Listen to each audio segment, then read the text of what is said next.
Hi everyone, thank you for taking the time to watch this new video. This one's a bit special. This Bentley GT Mulliner 2024 is brand new. This car has actually been shipped over from the Isle of Man, which we're very grateful for. Thank you to the owner for coming over and doing this and trusting us to repair this dent on his brand new car. This is a very deep dent on the driver's side rail. Didn't see the damage happen, but he thinks it was caused by some falling object from some building work that was getting done on his house at the time. You can see there the main dent is very deep. There's a smaller one to the side of it which won't be a problem, but you can see there's the lights flashing over that, how deep that main obvious dent is. There's actually two centres in that, so whatever hit it was obviously wasn't something like a golf ball or anything like that. It must have been a rock or some debris to have two impact points like that. But we're going to do our best to take care of this dent. We're going to polish it up first, as we do with any glue pulling. Because it's in an area where we can't get a tool to the back of the panel, it has to be glue pulled from the outside. What's making this difficult is it's aluminium, and the aluminium on these Bentleys is super thick. Aluminium's a lot harder to work with anyway, compared to steel, but in this area on this type of car it's mega thick, so it is going to take some work to do. With all glue pull repairs we use the Kiko 6E's process, so we're going to start off by cleaning the panel.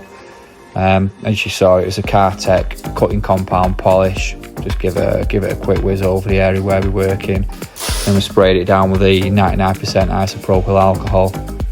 That will get rid of any sort of grease marks that was left behind from the polish. So here we're setting up the LED light we always use. Now you're going to see the real depth of the dent here. See the smaller one at the back, that's probably around 5p size. So you can compare that to the size of the main damage. You can see with the light, the actual centres of it, it's not perfectly circle. There's two centres in that, which is going to cause us some problems. My main plan is to get the bulk of it up first, get it up as much as we can, then work on the two centres. So you can see we've got the glue gun warming up. The glue sticks we're using is Cam Auto collision glue. I use that on everything, whether it's hot, whether it's cold. Just a glue that doesn't fail, works every single time, so that's what I'm going to stick with. The tab I'm using there is a Dent Reaper and Kiko hex-shaped tab. It's a creased version, but the edges on it are pointed. That fits in perfectly in that. I want to bring the most of that up as quickly as I can, without causing sort of too much work to do around that. If I can bring up a big chunk of it straight away, I can work on the details later on. So with it being aluminium, the panel temperature is going to be around 28-29 degrees. I flashed over it with the heat gun, got it up to where I needed it to be. Quick warm up with the tab.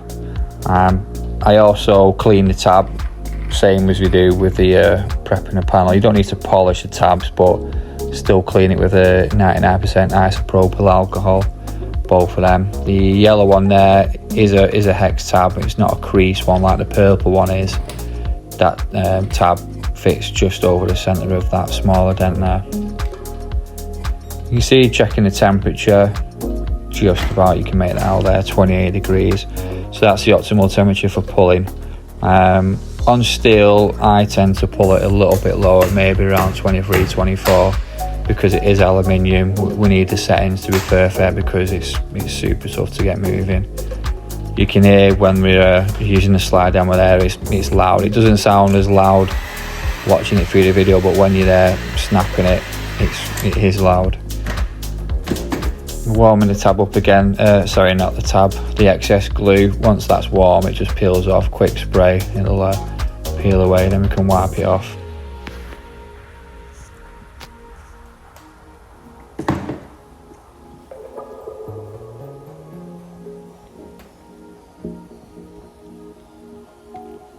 So after the first pull, you can quick take a look there. You can see the centre of that's come up really well.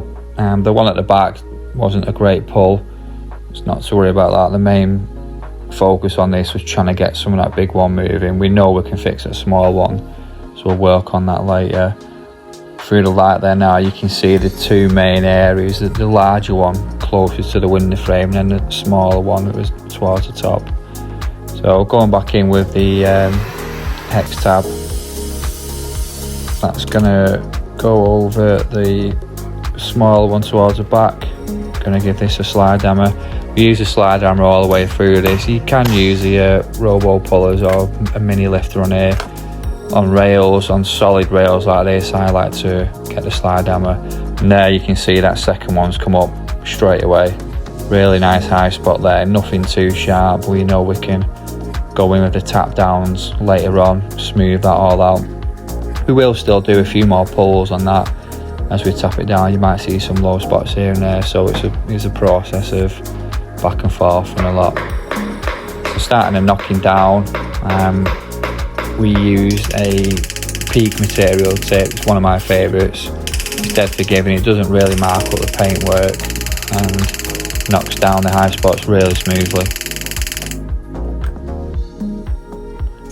So taking a look like there after the first one and knocking down, almost looks like the smaller one's gone completely already. You can just see where the high spot was there. We'll carry on working on that, but it's just to show how much we can get moving straight away.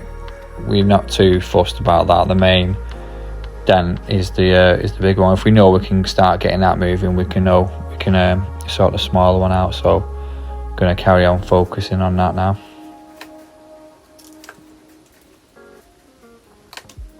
The smaller one there, you can see it's an ice blue colour. That's a dead centre ice tab.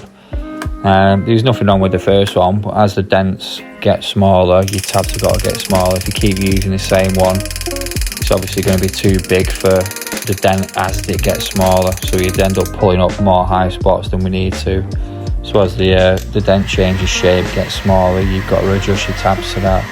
Slightly different angle here, and you can see the depth of that main dent is coming out now. It's changing shape a little, so we're going to follow that and get the best view. You can't always stay in the same in the same spot. You've got to move around, so we'll move the light and we'll look at it from different angles, especially on rails. If you get stuck into just looking at it from one angle, it might look great from that angle we were working at. If you look at it from the other side, you might see some low spots or it not being quite perfectly how it should be. So you've always got to keep moving around, checking it from different angles.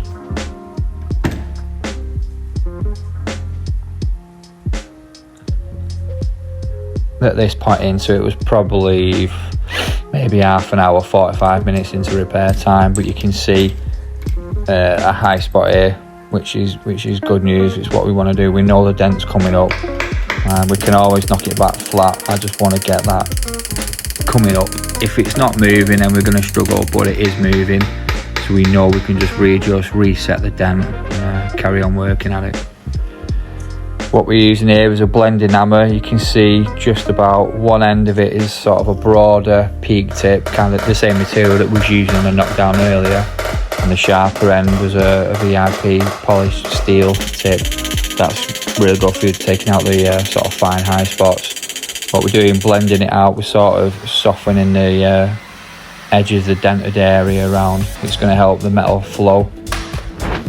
We did this from both angles really. So we did some knocking down from looking across it, and then we did some more this way with the blending hammer. Again, if you just stay stuck in the same place, you're going to miss areas that aren't going to be quite level, quite flat. So we finished the dent off from this angle. We did most of the work from the opposite side, so just checking it here. When it gets to the point we're happy with it, we'll give it a polish. The same polish as last time, just a cutting compound. Any marks that could have been done from prepping it or wiping it, knocking it down, we can take them out with this cutting compound, give it a wipe off, and you'll see the finished article. We were really happy with how this dent went. It was going to be tough. It probably took around an hour and a half, maybe repair time, maybe a bit longer with stopping and filming, but you can see here under the LED lights how nice it has actually come out. We told the customer we were going to get it pretty much spot on. We wouldn't guarantee 100% perfect with this, being how deep it was, but because he travelled from the Isle of Man with it, we wanted to make sure we did a really good job, and we were really pleased with this. as was the customer. This easily could have been at around £1,500 repaint job at the manufacturers. We wanted to save that if we could. PDR like this should always be your first port of call. If we can't fix it, it can be a body shop repair, but as the paintwork's undamaged, this is perfect for us. Glue pulling out, we've not had to strip anything, we've not had to paint anything. Really good result for a deep aluminium dent. Owen was chuffed, we were chuffed. Really nice job. So thank you for watching. I hope you picked some things up. Don't be told glue pulling on aluminium doesn't work. The proof's in the pudding here. It's a great finish. Thanks for watching.